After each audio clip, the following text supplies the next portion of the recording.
တိတ်ဘဝတုန်းကကျွန်တော်ဟာပါရမီရှင်ပညာရှိစနစ်ကိုရွေးချယ်ခဲ့တယ်။အဲ့ဒီစနစ်ရဲ့အကူအညီနဲ့ကျွန်တော်ဟာညီမလေးလင်းကျွမ်းထက်အမြဲတမ်းတမတ်တိတိတာနေခဲ့တယ်။သူမကရမှတ်900ရရင်ကျွန်တော်က900တမတ်ရတယ်။သူမကရမှတ်950ရရင်ကျွန်တော်က950တမတ်ရတယ်။ကျွန်တော်ကသူမကိုစိတ်အားငယ်မှုမဖြစ်စေခြင်းရုံတသက်ပါပထမနေရာကိုမရပဲဒုတိယနေရာမှာပဲနှစ်ပေါင်းများစွာတောင်းတင်နေတာဟာလူတစ်ယောက်ရဲ့စိတ်ဓာတ်ကိုဖျက်ဆီးပစ်နိုင်တယ်ဆိုတာကျွန်တော်မသိခဲ့ဘူး။နောက်ဆုံးမှာသူမဟာစိတ်ဓာတ်ကျယောဂရပြီးသေဆုံးသွားခဲ့တယ်။ကျွန်တော်မသိခဲ့တာကအဲ့ဒီပါရမီရှင်ပညာရှိဆိုတဲ့စနစ်ဟာတကယ်တော့လိမ်ညာမှုတသက်ပဲဖြစ်နေခဲ့တာပါပဲ။အဲ့ဒီစနစ်ကြောင့်ကျွန်တော်ဟာအသက်30မပြည့်ခင်မှာတင်ကရုံးတုံးသွားခဲ့ပြီးအသက်40မှာသေဆုံးခဲ့ရတယ်။ခုတော့ကောင်းကင်ဘုံကကျွန်တော်ကိုနောက်ထပ်အခွင့်အရေးတစ်ခုပေးလိုက်ပြီ။ထူးဆန်းတဲ့ဟာလာပြင်ကြီးထဲမှာရှိမှမျောပါနေတဲ့အလင်းလုံးနှလုံးနဲ့အတူရက်နေတဲ့ကျွန်တော်ကိုကျွန်တော်ပြန်တွေ့လိုက်ရတယ်။အလင်းလုံးတစ်လုံးကအထက်တန်းစားစနစ်အစစ်အမှန်နဲ့တူတဲ့တောက်ပတဲ့ရွှေရောင်အလင်းလုံးဖြစ်တယ်။နောက်တစ်လုံးကတော့မီးတီဟောင်းတစ်လုံးလိုမီးခိုးမေးတွေထွက်နေပြီးဖုံတွေပေးချင်နေတဲ့ညစ်ပတ်ပေးရည်နေတဲ့မီးခိုးရောင်အလင်းလုံးဖြစ်တယ်။လင်းကျွမ်းကကျွန်တော်ဘေးမှာရက်နေခဲ့တယ်။ကျွန်တော်လိုပဲသူမမှလည်းအတိတ်ဘဝကအမှတ်တရတွေနဲ့အတူပြန်လည်မွေးဖွားလာခဲ့တာပါ။ရွှေရောင်အလင်းလုံးကိုတွေ့လိုက်ရတဲ့ခဏမှာပဲသူမရဲ့မျက်လုံးတွေဟာလောဘတွေနဲ့တောက်ပသွားခဲ့တယ်။ကျွန်တော်မတုတ်ပြန်နိုင်သေးခင်မှာပဲသူမကရှေ့ကိုပြေးထွက်သွားပြီးကျွန်တော်ကိုတိုက်တွန်းကအဲ့ဒီအလင်းလုံးကိုတင်းတင်းကြပ်ကြပ်ဆုပ်ကိုင်လိုက်တယ်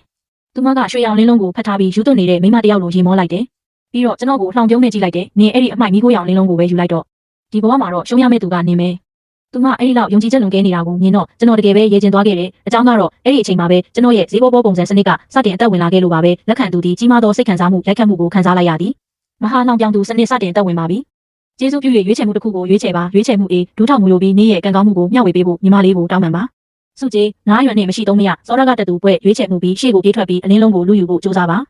စုကြည်ညီမလေးဤကန်ထုတ်ခြင်းကိုခံရမည်ဖြစ်ပြီးအညိုမဲပြောင်လင်းစေးတရစာရရှိမည်ရွေးချယ်မှုစီဂုံယူစွာလက်ခုပ်တီးပြီးနောက်ဆုံးတော့ဒီအမိုက်စရိုက်ကိုတယောက်ယောက်ကငါလက်ထဲကနေယူသွားပေးပြီပဲ။ညီမလေးရဲ့ကောင်းချီးမင်္ဂလာတွေကအရှိပင်လေပြင်းလို့နှဆိုင်ပါစေလို့ပြောလိုက်ပါ။စုကြည်လောင်ပြောင်သူစနစ်နဲ့ပေါင်းစည်းမီစတင်သူလက်ဆောင်ထုတ် Lamborghini Veneno တစီရွန်100တန်းငွေသားနဲ့မဟာလောင်ပြောင်မှုအရှိန်အဝါရရှိပြီးရွေးချယ်မှုစီကိုမြင်လိုက်ရတဲ့ခဏမှာပဲမျက်ရည်တွေတကယ်ပဲဝိုင်းလာခဲ့တယ်။ဘာပဲပြောပြောမာနတစ်ခုကဝမ်းကိုမပြည့်စေနိုင်ပါဘူး။မာနကဝမ်းမပြည့်စေနိုင်တဲ့အတွက်ရွေးချယ်မှုကရှင်းနေပါတယ်။လင်းကျွန်းကကျွန်တော်ကိုယွန်းရှာစပွဲကြည့်နေပြီးထူးဆန်းတဲ့ဟာလာပြင်ကြီးကွယ်ပြောက်တော့မယ့်အချိန်မှာကျွန်တော်အသက်ပြင်းပြင်းရှူလိုက်တယ်။တက်နိုင်သမျှအကျဉ်းနာဆုံးပြုံးလိုက်ပြီးစိတ်လွတ်သွားတဲ့မြစ်တာကြီးမားတဲ့အဖေတယောက်လိုအတန်ကုန်အော်ဟစ်လိုက်တယ်။ညီမလေးတဘာဝတရားရဲ့ရဲရောတဲ့လက်ဆောင်ကိုလက်ခံပေးလို့ကျေးဇူးတင်ပါတယ်။အတိတ်ဘဝတုန်းကတော့ဒီအမိုက်ကိုငါလွှင့်ပစ်ချင်ခဲ့တာဒါပေမဲ့စွန့်ပစ်ရမယ့်နေရာကိုရှာမတွေ့ခဲ့ဘူး။နင်ကအမိုက်ကောက်တာအဲ့ဒီလောက်တော်လိမ့်မယ်လို့မထင်ခဲ့ဘူး။တင်းတင်းကြပ်ကြပ်ဆုပ်ကင်ထားနော်။ဘယ်တော့မှလက်မလွတ်လိုက်နဲ့။လက်လွတ်လိုက်တဲ့သူကရှုံးတဲ့သူပဲလင်းကျွန်းကအဲ့ဒီနေရာမှာတင်မြင်သက်သွားခဲ့တယ်။သူမကရွှေရောင်လင်းလုံးကိုတင်းတင်းကြပ်ကြပ်ဖတ်ထားပြီးကျွန်တော်စိတ်ယူပြန်သွားသလိုမျိုးစိုက်ကြည့်နေခဲ့တယ်။လင်းဖုံးနေယူသွားပြီလား။ခံလိုက်ရတာတကယ်ပဲအဲ့ဒီလောက်တုံ့လောက်သွားတာလားကျွန်တော်သူမကိုလုံးဝဥပိ္ပခါပြုပြီးဆက်ပြုံးနေခဲ့တယ်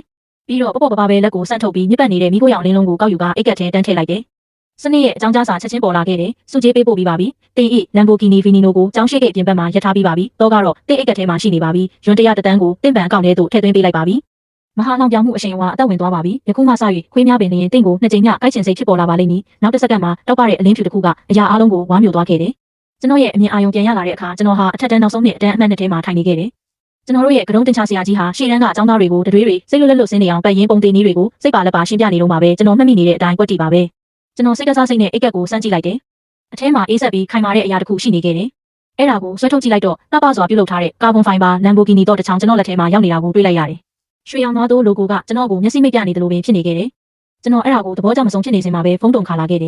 ်ဗန်ကြောင်းကြားစာပါရွန်100တန်းကိုတင့်ကောက်ထဲသို့အောင်မြင်စွာထည့်သွင်းပြီးပါပြီကျွန်တော်ကနန်းကိုစိုက်ကြည့်ပြီးစိတ်သက်သာစိတ်နဲ့သူ့ညတွေကိုစရည်လိုက်တယ်10ရာထောင်တောင်းထားလိုက်ပါတော့အများကြီးပါပဲဒါဆိုလှောင်ပြောင်သူစနစ်ကနောက်ပြောင်နေတာမဟုတ်ဘူးပေါ့အဲ့ဒီအချိန်မှာပဲလင်းကျွန်းကရှေ့တန်းကနေနောက်လှည့်ကြည့်လိုက်တယ်သူမဟာပါရမီရှင်ပညာရှိစနစ်နဲ့ပေါင်းစည်းပြီးခါစားဖြစ်တာကြောင့်ယုံကြည်ချက်တွေဟာသူမမျက်နှာမှာအရှံပဲရှံကျနေခဲ့တယ်သူမရဲ့မျက်နှာပေးမှာလှောင်ပြောင်မှုအထက်စီးဆန်မှုနဲ့လုံးဝယုံကြည်မှုလို့မှဘာမှမရှိခဲ့ပါဘူးအနိုင်ရရှိပြီးသားလူတစ်ယောက်ရဲ့အတန်နဲ့သူမကပြုံးလိုက်တယ်ခုနကနေမက်ခဲ့တဲ့အိမ်မက်ကတော်တော်လေးလာတယ်မဟုတ်ဘူးလား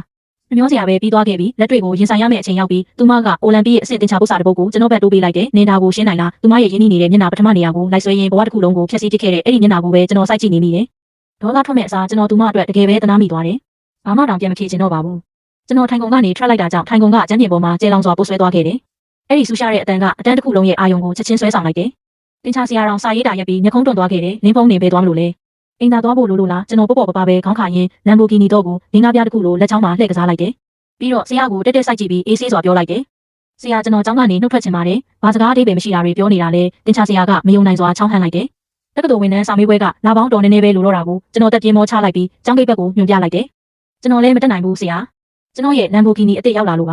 အဲ့ဒါကကားရနာရဲ့နေရာ3ခုစာယူထားလို့လုံခြုံရေးဝန်ထမ်းကရွှေ့ပေးဖို့ခါခါတီးတီးတောင်းပန်နေပါတယ်အားလုံးစာတင်တာကိုမနှောက်ယှက်ချင်တာကြောင့်ကျွန်တော်ပဲအနစ်နာခံပြီးပတ်စံကလွဲလို့ဘာမှမရှိတဲ့အဲ့ဒီပြင်းစရာကောင်းပြီးနာကျင်စရာကောင်းတဲ့ဘဝမှာတွားနေလိုက်တော့မယ်အတန်းတစ်ခုလုံးတိတ်ဆိတ်သွားခဲ့တယ်အားလုံးရဲ့မြင်သက်နေတဲ့မျက်နှာပေးတွေကိုကျွန်တော်မသိကြိုးကြုံပြုလိုက်တယ်ရင်ကောင်မျိုးချလိုက်ရတယ်လို့ဖြစ်နေတဲ့လင်းကျွမ်းရဲ့မျက်နှာကိုပင်ကျွန်တော်မသိကြိုးကြုံပြုလိုက်တယ်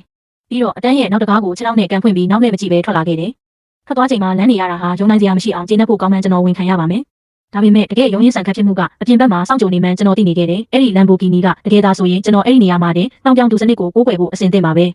ကျောင်းကိန်းဝကိုရောက်တာနဲ့ကျွန်တော်လုံးဝမှင်သက်သွားခဲ့တယ်။မိခိုးရောင်လမ်ဘိုဂီနီဖီနီနိုကလမ်းဘေးမှာပိုင်ရှင်ကိုစောင့်မျှော်နေတဲ့တန်မဏိသားရဲကြီးတကောင်လိုရပ်ထားခဲ့တယ်။ပုံဖော်ထားတဲ့ဆူရှားတဲ့ခန္ဓာကိုယ်လိုင်းများကြီးမားတဲ့အနောက်တောင်ပံနဲ့ကာဗွန်ဖိုင်ဘာအချောသက်တို့ကအဲ့ဒါကိုလက်တွေ့မကျအောင်ဖြစ်စေခဲ့တယ်။ဒါဟာကမ္ဘာပေါ်မှာအရှားပါဆုံးစူပါကားတွေကတစ်စီးဖြစ်ပါတယ်။ဒါပေမဲ့အဲ့ဒါကအထက်တန်းကျောင်းတာမန်တစ်ခုရဲ့အပြင်ဘက်မှာရပ်ထားခဲ့တယ်။ကံမကောင်းစွာနဲ့ပဲရတနာရှိတဲ့နေရာမှာပြဿနာကမဝေးပါဘူး။ကျွန်တော်ရဲ့မဟာလောင်ပြောင်မှုအရှိန်အဝါကအလုံးလုံးနေပြီဖြစ်တယ်။ကျောင်းရဲ့ထင်ရှားတဲ့ဒုတိယမြောက်တထေးလောင်ကျောင်းသားလီချမ်းရီကကျွန်တော်လမ်ဘိုဂီနီရဲ့စက်ဖုံးကိုမိထားခဲ့တယ်။ဖုံးကိုလက်မှာကင်ပြီးသူကပရိသတ်တွေကိုကြွားလုံးထုတ်ရင်းဆက်ဖီရိုက်ဖို့ပုံမျိုးစုံပြောင်းနေခဲ့တယ်။ငါအဖေကငါရဲ့အရွယ်ရောက်အထိမ်းမှန်လက်ဆောင်အဖြစ်ဒါကိုတင်သွင်းပေးတာသူကဂုဏ်ယူစွာကြွားလုံးထုတ်ခဲ့တယ်။ကမ္ဘာအကန့်အသတ်ထုတ်လုပ်မှုနှိမ့်ချထားကြပါကောင်းတွေကကျွန်တော်သူ့ဆိုင်သွားလိုက်တယ်။သူကျွန်တော်ကိုတတိပြုမိတဲ့ခဏမှာပဲမာနကြီးရဲ့ပြုံးစနစ်နဲ့နှာခေါင်းရှုံကြည့်လိုက်တယ်။အော်လင်းဖုံးကို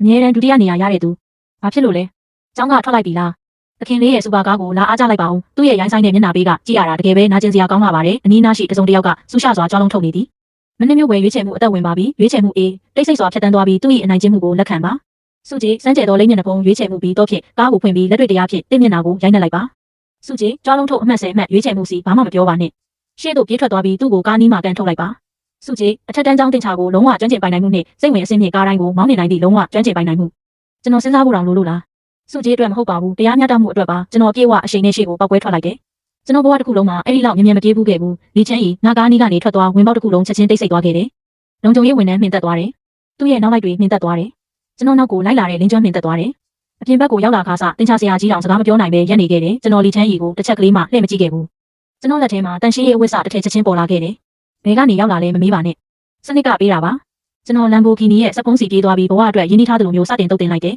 ။အော်ငါရဲ့အဖိုးတန်ကလေးလေးမင်းပေါ်မှာဝက်စီတွေဘယ်လိုရောက်နေတာလဲ။ဒါကလေချောင်းအာကာသအဆင့်ကာဗွန်ဖိုင်ပါ။ဒီစီပြန်တဲ့ညစ်ပတ်မှုတွေအားလုံးမင်းပေါ်မှာရှိနေရင်အချောသက်ကိုပျက်စီးစေလိမ့်မယ်။လီချမ်းရီကနောက်ဆုံးတော့ခြေထောက်ပေါ်ပြန်မက်တက်ရက်နိုင်သွားခဲ့တယ်။ကျွန်တော်သူ့ကိုကားစီကနေကန်ထုတ်လိုက်ပြီးနောက်သူ့မျက်နှာကဝက်သေးလိုနေရဲနေခဲ့တယ်။လင်းဖုံးနေကငါ့ကိုတကယ်ပဲကန်ရဲတယ်ပေါ့။သူကလက်သီးကိုမြှောက်ပြီးကျွန်တော်စီကိုပြေးဝင်လာခဲ့တယ်။အဲ့ဒီအချိန်မှာပဲကျွန်တော်ပေါ့ပေါ့ပါပဲတော့ကိုနှိပ်လိုက်တယ်။မြင်သာတဲ့စက်မှုအတန်နဲ့အတူလမ်ဘိုဂီနီရဲ့တင်ကေတာဖြစ်တဲ့ကက်ကျေးပုံစံတကားတွေဟာတားရဲကြီးတကောင်တောင်ပန်ဖြန့်တယ်လို့လေထဲကိုဖြည်းဖြည်းချင်းမြင့်တက်သွားခဲ့တယ်။လီချမ်းရီကသူ့ထိုးချက်မရောက်ခင်မှာပဲမြင့်တက်သွားခဲ့တယ်။သူ့ရဲ့နောက်လိုက်တွေကတုံ့နှုတ်သွားလုံးလို့သူတို့ရဲ့မေးရိုးတွေမြေကြီးပေါ်ကျတော့မလို့ဖြစ်သွားခဲ့တယ်။ကျွန်တော်အဆက်ကွဲတာကိုကြည့်ဖို့မျှော်လင့်ချက်နဲ့အပြင်ကိုထွက်လာတဲ့လင်းကျွမ်းကတရားစီလက်ခံလိုက်ရတယ်လို့ဖြစ်သွားခဲ့တယ်။မဖြစ်နိုင်တာ။ဒီလိုတုံးမကြတဲ့သူကအဲ့ဒီလိုကားတစ်စီးကိုဘယ်လိုပိုင်ဆိုင်နိုင်တာလဲအားလုံးစကားမပြောနိုင်တဲ့ရုပ်ထုတွေဖြစ်သွားတာကိုကြည့်ရတာယုံနိုင်စရာမရှိအောင်ကျေနပ်ဖို့ကောင်းပါတယ်။ဒါပေမဲ့ကြည့်ရတာကျွန်တော်ရဲ့လှောင်ပြောင်သူစနစ်ကမပြီးသေးပါဘူး။ဝမ်အဖိုးကတုံးတင်ချဆရာကနောက်ဆုံးတော့ကျွန်တော်တို့စီမိလာခဲ့တယ်။သူကစူပါကားကြောင့်မိမောသွားခဲ့ပေမဲ့ကျွန်တော်ကျောင်းကနေနှုတ်ထွက်မယ်လို့ကြေညာခဲ့တာကြောင့်ပိုပြီးဒေါသထွက်နေခဲ့တယ်။ကျောင်းလုံးမှာအတင်းကျပ်ဆုံးဆရာတယောက်အနေနဲ့ကျွန်တော်ဟာသူ့ကိုပေါ်တင်စော်ကားနေတယ်လို့သူယုံကြည်နေခဲ့တယ်။အသက်ပြင်းပြင်းရှူရင်းသူကအိုလံပစ်ရဲ့တင်ချစာရွက်ကိုကင်ထားတော့မှပဲပြေးလာခဲ့တယ်။သူကခေါင်းမာခြင်းမလိမ့်မယ်ဒါပေမဲ့စာတင်တဲ့နေရာမှာတော့ဘယ်တော့မှနောက်မဆုတ်ခဲ့ပါဘူး။ကျွန်တော်ကဟန်ဆောင်နေုံတက်တက်ပဲလို့သူယုံကြည်နေပြီးစစ်မှန်တဲ့ဉာဏ်ပညာနဲ့ကျွန်တော်ကိုချိန်မုံဖို့စီစဉ်ခဲ့တယ်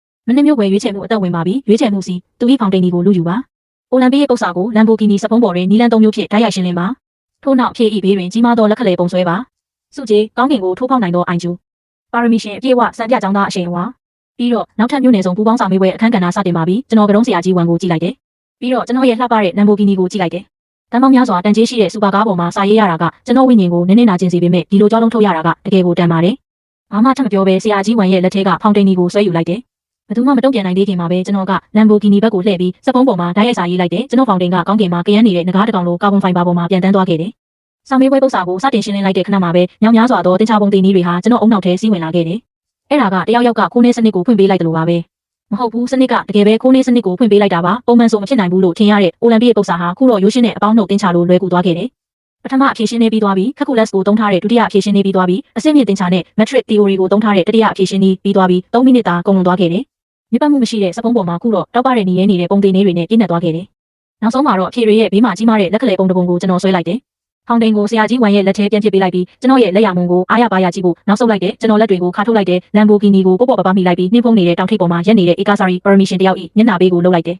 ်ဝါအဲ့ဒီမိဖုံးကကျွန်တော်အုံနောက်ကိုတော်တော်လေးနာကျင်စေလို့နေပါပဲအဲ့ဒါကအရန်လွယ်ကူလုံးလို့ကျွန်တော်ကိုပြုတ်အန်ချင်လာအောင်တောင်လုပ်တယ်နီလန်၃မျိုးနဲ့တောင်ရှင်းပြထားတယ်အဲ့ဒါတွေကိုဆရာနားမလည်ရင်စက်ဖုံးကိုပဲကိုယ်တိုင်လေ့လာလိုက်ပါတော့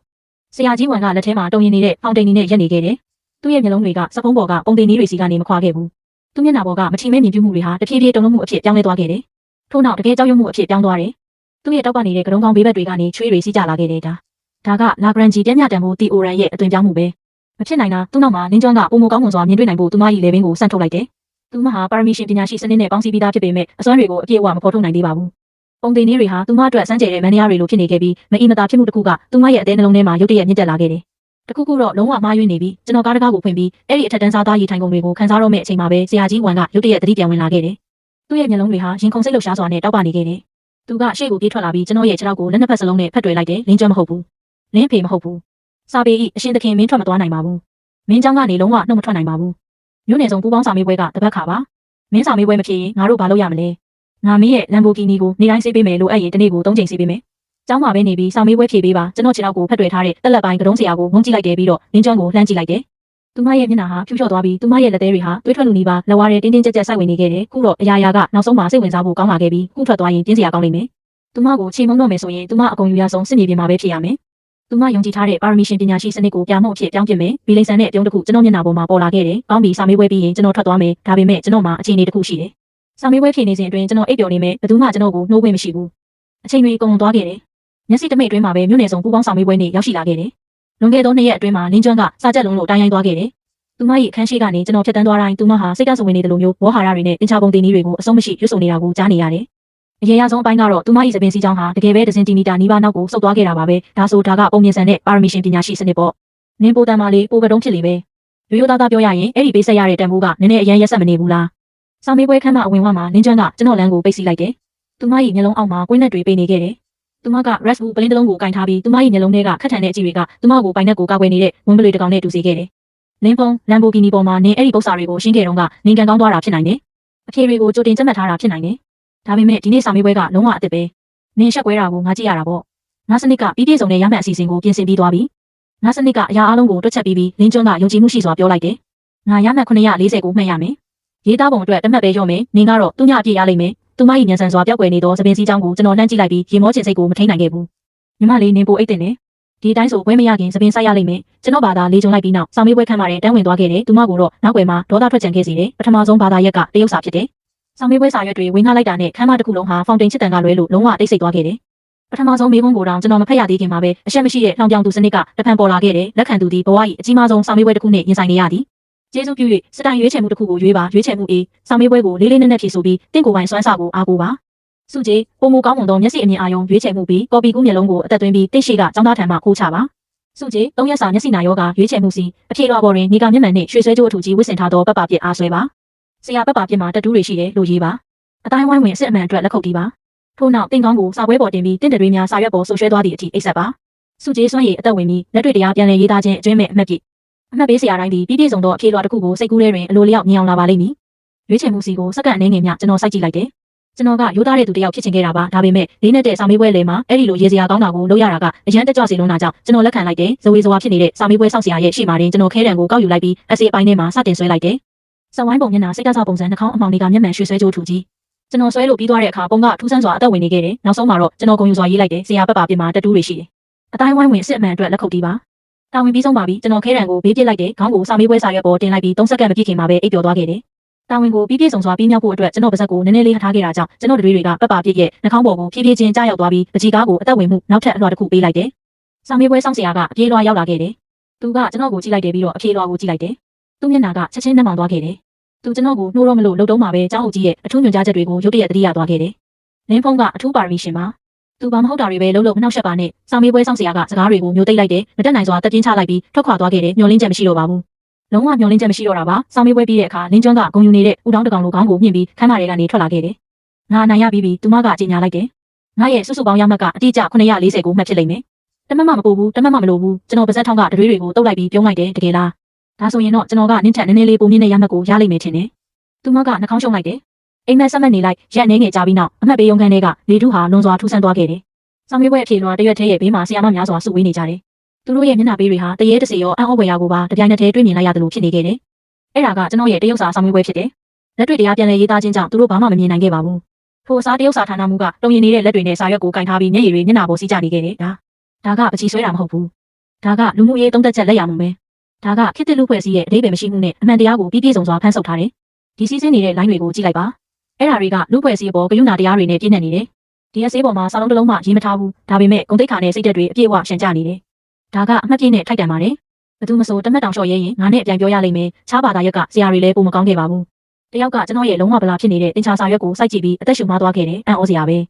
စာလုံးမပါတဲ့တက်တေပြချက်။သူကတွက်ချက်မှုတိုင်းကိုကြော်လွန်ပြီးအမှန်တရားစီတန်းသွားခဲ့တာပဲ။အမှတ်ပြနောက်ထပ်ဆရာတယောက်ကတုံရင်နေတဲ့လက်တွေနဲ့ကျွန်တော်စာရွက်ကိုကောက်ယူလိုက်တယ်။ဒါဟာရှင်းဟောင်းတကားဘာသာစကားရဲ့ပျောက်ကွယ်နေတဲ့အကိုင်းခတ်တစ်ခုဖြစ်ရမယ်။ဘာတင်ဒေတာမှနားမလည်ပေမဲ့ဘာကြောင့်မှမသိကျွန်တော်ဝိညာဉ်တောက်ပသွားသလိုခံစားရတယ်။နောက်ဆုံးမှာအမှတ်ပေးတာပြီးသွားတဲ့အခါအဆင့်သက်မှတ်ချက်တွေကိုကြီးညာဖို့အားကစားကွင်းမှာကျောင်းတစ်ခုလုံးစုဝေးခဲ့ကြတယ်။ကျောင်းသားတွေနဲ့ဆရာတွေဟာကြီးမားတဲ့ပြသမျက်နှာပြင်အနီးမှာစုဝေးခဲ့ကြတယ်။လင်းကျွန်းကအရှိဆုံးမှာဂုံယူစွာရက်နေခဲ့တယ်။အဆင့်သက်မှတ်ချက်တွေထွက်ပေါ်လာခဲ့တယ်။ဒုတိယနေရာလင်းကျွန်း949မှတ်လူအုပ်ကြီးကချက်ချင်းပေါက်ကွဲသွားခဲ့တယ်။949သူမတမတ်ပဲလျော့တာအဲ့ဒါမယုံနိုင်စရာပဲကျင်းနေနေတဲ့အပြုံးတစ်ခုလင်းကျွန်းရဲ့မျက်နှာပေါ်မှာပေါ်လာပြီးကျွန်တော်နာမည်ကိုအစစ်သက်မှတ်ချက်တွေထဲမှာလိုက်ရှာနေခဲ့တယ်။ကျွန်တော်အောက်ဆုံးမှာရှိနေလိမ့်မယ်လို့သူမယုံကြည်နေခဲ့တာပါ။ထို့နောက်အခြားနာမည်တစ်ခုကမျက်နှာပြင်ရဲ့အထက်ဆုံးမှာဖြည်းဖြည်းချင်းပေါ်လာခဲ့တယ်။အဲ့ဒါကပုံမှန်ပြတာမဟုတ်ပါဘူး။စနစ်ကိုယ်တိုင်ကအားလုံးကိုသတိပြုမိစေခြင်းတလို့မျိုးရွှေရောင်လင်းတွေကပတ်ဝန်းကျင်မှာဝိုင်းရံထားခဲ့တယ်။ပထမနေရာလင်းပုံ950မှတ်တိတ်ဆိတ်မှုလုံးဝတိတ်ဆိတ်မှုစက္ကန့်ငယ်မြအားကစားကွင်းတစ်ခုလုံးအသက်ရှူဖို့မိသွားခဲ့ကြတယ်။ထို့နောက်အားလုံးကမယုံနိုင်စွာနဲ့အော်ဟစ်လိုက်ကြတယ်။လင်းကျွန်းရဲ့အပြုံးတောင်တင်းသွားခဲ့တယ်။သူမရဲ့ယုံကြည်မှုတွေပြိုပြတ်သွားတာကိုကျွန်တော်ကြားလိုက်ရလူနီးပါးပါပဲ။သူမကထွက်မလို့ဖြစ်နေတဲ့မျိုးလုံးစုံနဲ့ကျွန်တော်ဘက်ကိုဖြည်းဖြည်းချင်းလှည့်ကြည့်လိုက်တယ်ကျွန်တော်ကပခုံးတွန်းလိုက်ရုံပဲလုပ်လိုက်တယ်ညီမလေးအဲ့ဒါဝယ်မဟုတ်ဘူးအဲ့ဒါအမှုပညာပြီးတော့ရိုးရိုးသားသားပြောရရင်ကျွန်တော်ကအေးအေးဆေးဆေးနေကျင်ခဲ့တာပါဒါပေမဲ့ကျွန်တော်ပါရမီကခွင့်မပြုဘူးဖြစ်နေတယ်ထို့နောက်ကျွန်တော်တိုးတိုးလေးကပ်ပြီးသူမတယောက်ထဲကြားနိုင်အောင်တီးတိုးပြောလိုက်တယ်အော်နောက်တစ်ခုရှိသေးတယ်နင်းရဲ့သပင်စီးချောင်းကနောက်ကိုထပ်ဆုပ်သွားပြန်ပြီးသပင်ပေါက်ဆေးဝယ်ဖို့အကိုကြီးစီကပတ်စံနည်းနည်းချေးချင်သလားကျွန်တော်မှပတ်စံတွေအများကြီးရှိလုံးလို့ဘလို့သုံးဆွဲရမှန်းတော့မသိတော့ဘူးနင်းကျော်ရဲ့ခန္ဓာကိုယ်တစ်ခုလုံးတုံရင်သွားခဲ့တယ်သွေးတွေကသူမမျက်နှာစီတက်လာပြီးသွေးရံထုတ်ဖို့တလန်းလိုဖြစ်နေတဲ့ပုံစံပေါက်နေခဲ့တယ်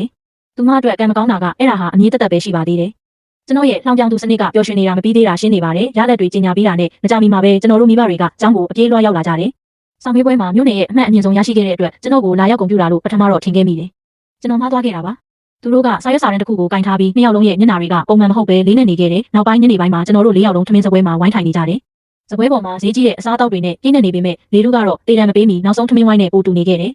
်လင်းကျွန်းနဲ့ကျွန်တော်ကအမှတ်စရင်းတွေနဲ့အတူအိမ်ကိုပြန်ရောက်ရုံပဲရှိပါသေးတယ်ရုပ်တည်နေရဆိုရင်ကျွန်တော်က950မှာ950အမှတ်ပြည့်ရရှိခဲ့ပြီးမြို့ရဲ့နံပါတ်1ကျောင်းသားဖြစ်လာခဲ့တယ်မိဘတွေကအနည်းဆုံးတော့အောင်ပွဲခံလိမ့်မယ်လို့ထင်စရာရှိပါတယ်ထို့အစားသူတို့ကလင်းကျွန်းရဲ့949မှတ်ရတဲ့အမှတ်စရင်းကိုမျက်ရည်ဝိုင်းနေတဲ့မျက်လုံးတွေနဲ့စိုက်ကြည့်နေကြတယ်ငါတို့ကျွန်းကဒီ949မှတ်ရဖို့အရန်စူးစမ်းခဲ့ရတာအားထုတ်မှုတွေအများကြီးစနစ်ဆုံးမှုတွေအများကြီးပေးခဲ့ရတာထို့နောက်မိမိကကျွန်တော်မရှိသလိုမျိုးတစ်ချက်မချီမဲမြင်ကြည့်လိုက်တယ်သူ့နာမည်ဘာလဲဆိုတဲ့ကောင်ကတော့စက်ရုပ်တကောင်လို့စာချက်ရုံနဲ့ဘယ်သူမဆိုအမှတ်ပြရနိုင်တာပဲအဲ့ဒါဘာဆန်းလို့လဲသူကကျွန်းနဲ့ဘယ်လိုရှင်လို့ရမှာလဲကျွန်းကသူ့အမှတ်ကိုပြည့်ပြည့်စုံအောင်ထိန်းချုပ်နိုင်ခဲ့တာအဲ့ဒါမှတကယ်ပါရမီပဲပုံမှန်လူသားတယောက်ဟာအဲ့ဒီလိုမျိုးစကားကိုပြောနိုင်ပါမလားလို့ကျွန်တော်ရိုးရိုးသားသားမေးခွန်းထုတ်မိတယ်သူတို့အဆိုအရကျွန်တော်ရဲ့အမှတ်ပြဟာလင်းကျွန်းရဲ့949မှတ်လောက်တောင်တန်ဖိုးမရှိခဲ့ပါဘူးစပွဲတစ်ပတ်မှာလင်းကျွန်းကသူမရဲ့ယုံကြည်မှုကိုပြန်လည်ရရှိသွားခဲ့ပြီးစာမေးပွဲမှာရှုံးနိမ့်ခဲ့တော်လဲမိဘတွေရဲ့အရှက်မရှိဖက်လိုက်မှုကသူမကိုဂုဏ်ယူစွာခေါင်းပြန်မော့စေခဲ့တယ်သူမကကျွန်တော်ကိုရန်စားရဲ့ကြီးနဲ့ကြည့်လိုက်ပြီးမှအားနေပြီးအပြစ်ကင်းတဲ့ညီမလေးပုံစံမျိုးလုပ်လိုက်တယ်။နောက်မှမေမေနဲ့ဖေဖေကိုပဲတေချာပြုစုစောင့်ရှောက်ချင်တော့တာအဲ့ဒါကတကယ်ပြဆက်စတင်တော့မဲ့အချက်ပြလိုက်တာပါပဲ။ဖေဖေကစပွဲပေါ်ကိုတူတွေကိုရိုက်ချလိုက်ပြီးအိမ်အောင်ဦးစီးရဲ့အာဏာနဲ့ပြောလိုက်တယ်။လင်းပုံနေကလူကြီးဖြစ်နေပြီးငါတို့ရဲ့ပီလာကတိတ်မကြည့်ဘူး။ကျွန်းကနောက်မှကြီးမြတ်တဲ့သိပ္ပံပညာရှင်ဖြစ်လာမှဆိုတော့တိတ်ဆိတ်တဲ့ပတ်ဝန်းကျင်လိုအပ်တယ်။နင်ကအမှတ်ပြရထားတာဆိုတော့ကျောင်းကနင့်ကိုပညာသင်ဆုပေးမှာပဲမေမေကချက်ချင်းကောင်းနေလိုက်တယ်။ဟုတ်တယ်ငါတို့နေ့အိတ်တွေကိုတင်စီပေးပြီးနင်ဒီနေ့ပဲအိမ်ကနေထွက်သွားလို့ရပြီ။တကားမကြီးပေးမှာစောင့်နေတယ်ကျွန်တော်အဝင်ဝဘက်ကိုလှမ်းကြည့်လိုက်တယ်ကျွန်တော်ရဲ့ခရီးဆောင်အိတ်ကိုတင်ဆေးပြီးသားဖြစ်နေခဲ့ပြီးအိမ်ကနေမနှင်ထုတ်ခင်မှာညစာတောင်အပြီးသက်စားခွင့်ပေးဖို့သူတို့မစီစဉ်ခဲ့ပါဘူး။ပိုဆိုးတာကသူတို့ဟာရွာ9သိန်းတန်တဲ့ဗီလာကိုလင်းကျွန်းရဲ့နာမည်အောက်ပိုင်ဆိုင်ခွင့်လွှဲပြောင်းပေးဖို့ပြင်ဆင်နေကြတယ်။သူတို့ရဲ့ဗလိုက်မှုဟာအရန်ကိုလွန်ကဲလုံးလို့အတိတ်ပဲမရှိတဲ့အထိဖြစ်နေခဲ့တယ်။ကျွန်တော်ဒေါသထွက်ခါနီးမှာပဲရင်းနှီးနေတဲ့စနစ်သတင်းပေါက်ပေါ်လာခဲ့ပြန်တယ်။မနှင်းမျိုးဝယ်ရွေးချယ်မှုအသက်ဝင်ပါပြီ။ရွေးချယ်မှုစီအိမ်ရောင်ဝင်းတစ်ခုလုံးကိုဝယ်ယူလိုက်ပါ။ပိုင်ဆိုင်မှုစာချုပ်ကိုသူတို့မျက်နှာပေါ်ပြစ်ပေါက်ပြီးဒါကငါအိမ်တက်မဟုတ်တော့ဘူး။ရက်ွက်တစ်ခုလုံးငါပိုင်တာ။လုံခြုံရေးငါပိုင်တဲ့အနိုင်ကျင့်ကျူးကျော်သူဒီ3ယောက်ကိုဖယ်ရှားလိုက်ပါလို့ပြောပါ။စုကြီးနက်ဖျားအစဉ်တိုက်ခိုက်မှုကျွမ်းကျင်ပိုင်နိုင်မှုယွမ်ဘီလီယံ30နဲ့ဂုံထူးဆောင်မဟာသိန်းကသားကောင်းပွဲနှစ်ပေါင်း38နှလုံးလုံးဝတ်ထားခဲ့တဲ့ဒေါသတွေကိုခံစားမှုပါသလားထို့နောက်ရုတ်တရက်တယောက်ကအဲ့ဒီဒေါသတွေကိုပောက်ကွဲထုတ်ဖို့ပြီးပြည့်စုံတဲ့ခွင့်ရေးပေးလိုက်တယ်လို့မျိုးပါပဲကျွန်တော်ဖြည်းဖြည်းချင်းထည့်လိုက်တယ်အေးဆက်ပြီးဘီလိန်ဆန်တဲ့အပြုံးတစ်ခုကျွန်တော်မျက်နှာပေါ်ကူးဆက်သွားခဲ့တယ်ပေပေမီညီမလေးဒီဟင်းတွေကအရန်နံလွန်းတယ်ပေပေမင်းတက်သွားခဲ့တယ်ကျွန်တော်ရေမောလိုက်တယ်မဟုတ်ဘူးခေတ္တမင်းတို့စိတ်သက်တွေကဗက်လိုက်လွန်းတာယွန်းစရာကောင်းလိုက်တာဘယ်သူမှမတုံ့ပြန်နိုင်သေးခင်မှာပဲလေးလံနဲ့တစ်သားထမင်းစပွဲရဲ့ဘေးနှစ်ဖက်လုံးကိုကျွန်တော်ကင်လိုက်တယ်ထို့နောက်တစ်ချက်တည်းပောက်ကွဲအားနဲ့စပွဲတစ်ခုလုံးကိုမှောက်လန့်ပစ်လိုက်တယ်ဒုံးကျေလောင်တဲ့အတန်ကြီးကဗီလာတစ်ခုလုံးအတန်ပြန်ဟောက်သွားခဲ့တယ်ကျောင်းသားဆုပ်စည်းကြီးတဲ့အရက်နဲ့စပွဲပေါ်ကဟင်းပွဲတိုင်းလေးထဲပြန်တက်သွားခဲ့တယ်ပူပြင်းတဲ့ဟင်းရည်တွေနဲ့အစီပြန်တဲ့ဆော့တွေအနှံ့အပြားဆက်သွားခဲ့တယ်မိဘတွေကခေါင်းစာချေအဆုံးရွှဲဆိုသွားခဲ့တယ်လင်းကျွန်းရဲ့သပင်တူတောင်ကျောင်းကားလက်သိမ်းမှာညှိသွားခဲ့ပြီးသူမဟာအုံနောက်ပြန်လဲအသက်သွင်းနေရတယ်လို့မျိုးလုံးဝတောင်းတင်းစွာရက်နေခဲ့တယ်သူတို့မတက်တာခင်မှာပဲမှောက်နေတဲ့စပွဲပေါ်ကျွန်တော်ခုန်တက်လိုက်ပြီးသူတို့3ယောက်လုံးကိုငုံကြည့်လိုက်တယ်မိမိကအော်ဟစ်လိုက်ပေမဲ့မတိကျိုးကြုံပြုတ်ပြီးကုတ်အင်ကြီးထဲကထူတဲ့စာရွက်စာတမ်းအထက်ကိုဆွဲထုတ်ကဖေဖေရဲ့မျက်နှာစီတိုက်ရိုက်ပစ်ပေါက်လိုက်တယ်စာရွက်ကသူ့ကိုရိုက်ခတ်သွားတဲ့အတန်ကကျင်းနေစရာကောင်းလာပါတယ်မျက်လုံးဖွင့်ပြီးတေချာဖက်လိုက်ဒါကဒီဗီလာရဲ့စာချုပ်လို့ထင်နေသလားမဟုတ်ဘူးဒါကအိမ်ယာဝင်းတစ်ခုလုံးရဲ့ပိုင်ဆိုင်မှုစာချုပ်ပဲမိနစ်အနည်းငယ်မကင်းခင်ကစိတ်တူနေတာနဲ့အိမ်ယာဝင်းတစ်ခုလုံးကိုဝယ်လိုက်တာ ဖေဖေကတုံရင်နေတဲ့လက်တွေနဲ့စာရွက်စာတမ်းတွေကိုကောက်ယူလိုက်တယ်။တရားဝင်တစိမ့်တုံးတွေနဲ့ပိုင်ဆိုင်မှုလွှဲပြောင်းမှုစာရွက်စာတမ်းတွေကိုအတုလုပ်ဖို့မဖြစ်နိုင်ပါဘူး။သူ့လက်တွေကပိုပြီးတုံရင်လာခဲ့တယ်။ကျွန်တော်အေးဆက်တဲ့ပြုံးနဲ့သူ့ကိုဝန်းကြည့်လိုက်တယ်။စီးနှင်းတွေပြောင်းသွားပြီးဒါကခေတ္တမင်းတို့အိမ်မဟုတ်တော့ဘူး။ဒါကငါရဲ့ပိုင်နဲ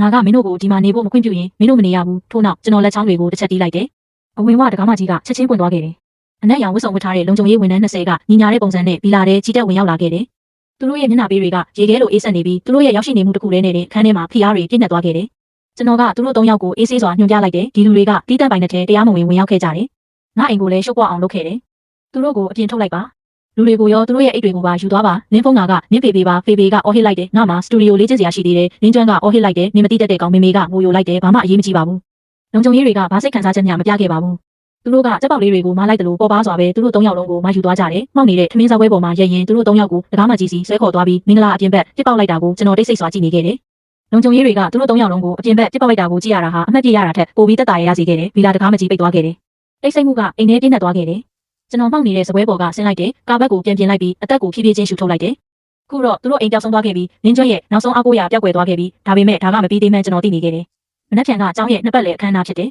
။အဲ့ဒါကသူမပြန်လဲရုံထွက်နိုင်ဖို့နောက်ဆုံးခွင့်ရေးဖြစ်လိမ့်မယ်။သူမကပါရမီပြိုင်ပွဲမှာကျွန်တော်ကိုချိန်မုံပြီးသူမရဲ့နှစ်သမီးကုန်သတင်းကိုပြန်လဲရယူဖို့တက်နိုင်သမျှလှုပ်ဆောင်လိမ့်မယ်ကျွန်တော်ရဲ့နောက်ဆုံးစနစ်စုကြီးကိုကျွန်တော်လှမ်းကြည့်လိုက်တယ်နက်ဖျားအဆင့်တူရိယာကျွမ်းကျင်ပိုင်နိုင်မှုညီမလေးနေကယဉ်ကျေးမှုကိုအဲ့ဒီလောက်ညံ့လို့မှတော့မနက်ဖြန်နဲ့အကိုကြီးကနေဘယ်တော့မှမေးလို့မရနိုင်မဲ့ဖျော်ဖြေမှုတစ်ခုပေးပါမယ်နင်းဘဝတစ်ခုလုံးမှတ်မိနေစေရမယ်လို့အာမခံပါတယ်နောက်ဆုံးတိုက်ပွဲရောက်ရှိလာခဲ့တယ်ကျောင်းခန်းမကြီးကမီးအောင်တွေနဲ့တောက်ပနေပြီးကျောင်းသားတိုင်းကနှစ်ပတ်လည်အခမ်းအနားပေါ်အာရုံစိုက်နေကြတယ်နင်းကျွမ်းအတွက်တော့ဒါဟာအရာရာကိုပြောင်းလဲပြဖို့နောက်ဆုံးခွင့်ရေးဖြစ်တယ်လွန်ခဲ့သော2ရက်အတွင်းမှာသူမဟာထောက်ပိတ်မိနေတဲ့တတဝါတကောင်လိုဖြစ်သွားခဲ့တယ်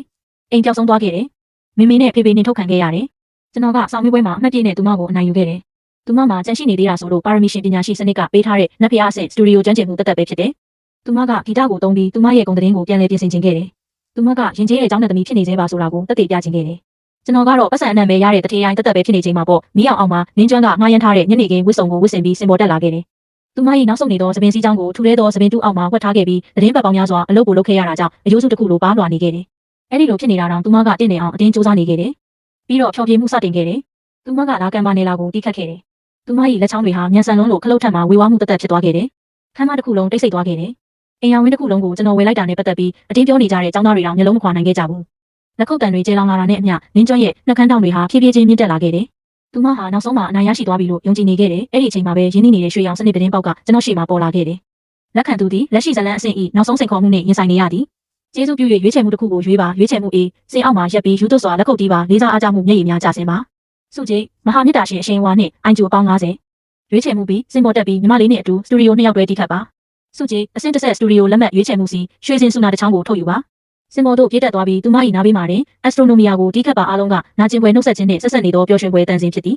စုကြည်ဒုရိယာများ၏နက်ဖျားနောက်ဆုံးပြီးမြောက်မှုလက်ဆောင်ထုံးနှင့်လက်ရှိဇလန်းခံပြီးမြောက်မှုနောက်ဆုံးစုကြည်မှာနောက်ဆုံးဘောနက်စ်တစ်ခုပါဝင်ခဲ့ပြီးအဲ့ဒါကတော့ညီမလေး၏ပါရမီရှင်ပညာရှိစနစ်ကိုလုံးဝဖျက်ဆီးပစ်ခြင်းဖြစ်တယ်။ငါညီမလေးကအဲ့ဒီလောက်ကြီးကျယ်တဲ့ဖြောပြမှုကိုလိုချင်မှတော့အကိုကြီးကမေ့မရနိုင်တဲ့အရာတစ်ခုပေးတာကပဲတရားမျှတပါလိမ့်မယ်။စနစ်ကျယ်လောင်ဆုံးတစ်ခုကိုထုတ်ပေးပါစက္ကန့်ပိုင်းညစဉ်းစားခြင်းမရှိဘဲကျွန်တော်ရဲ့ကိုယ်အင်ဂျီတွေကနေတောက်ပနေတဲ့ရွှေရောင်စုနာကိုဆွဲထုတ်လိုက်တယ်။အဲ့ဒါပေါ်လာတဲ့ခဏမှာပဲအဲ့ဒီရဲ့တောက်ပတဲ့တထုအယောင်ဟာရှေ့တန်းမှာထိုင်နေတဲ့ចောင်းသားတွေကိုမျက်စိချင်းမတက်ဖြစ်သွားစေခဲ့တယ်။ထို့နောက်ကျွန်တော်အေးဆေးစွာစင်ပေါ်တက်သွားခဲ့တယ်။နင်းကျွမ်းကလာကံပါနေလာရဲ့အထွတ်ထိပ်ကိုတီးခတ်နေပြီဖြစ်တယ်။ကျွန်တော်ချင်းကပ်လာတာကိုတွေးလိုက်ရတဲ့အခါသူမမျက်နှာမှာထိတ်လန့်မှုတွေဖြစ်ပြေးသွားပေမဲ့သူမရဲ့လက်ချောင်းတွေကတော့ရက်တက်မသွားခဲ့ပါဘူးကျွန်တော်သူမရဲ့ဘေးနားမှာနေရက်လိုက်တယ်နှွေးထွေးစွာပြုံးလိုက်တယ်အသက်ပြင်းပြင်းရှူလိုက်ပြီးစူနာကိုကျွန်တော်နှုတ်ခမ်းစီညှောက်လိုက်တယ်နောက်တစ်စက္ကန့်မှာရင်ကျေးတဲ့စတူဒီယိုတန်စင်ဟာလုံးဝပြိုပြတ်သွားခဲ့တယ်စူနာကနေထွက်ပေါ်လာတဲ့နားကွဲမတက်ကျေလောင်တဲ့အတန်ကြီးကခမ်းမတစ်ခုလုံးကိုပောက်ကွဲသွားခဲ့တယ်